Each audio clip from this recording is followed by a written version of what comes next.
11-11-11 του Δευτέρου, 37-52. 8 έπεσαν σε αυτή τη θέση, δεν είναι αυτή η θέση που διεκδικεί αυτό το πλήρωμα. Υπάρχει πρόβλημα στο ποδοσκέλος, φαίνεται.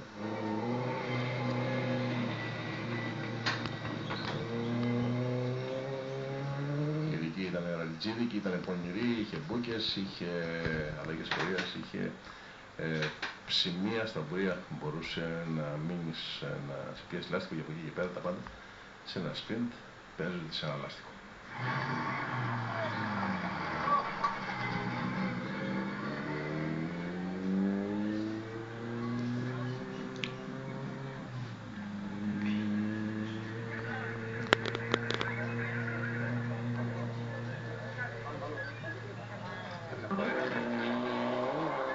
Στο νούμερο 16, Γιώργος Δήμος, Παναγιώτης Χριστάκης, Φόρτες Κοπαρές, 2.100 εκατοστών, τέταρτη θέση στην κατάταξη της δεύτερης κατηγορίας, πολλά τα χειροκροτήματα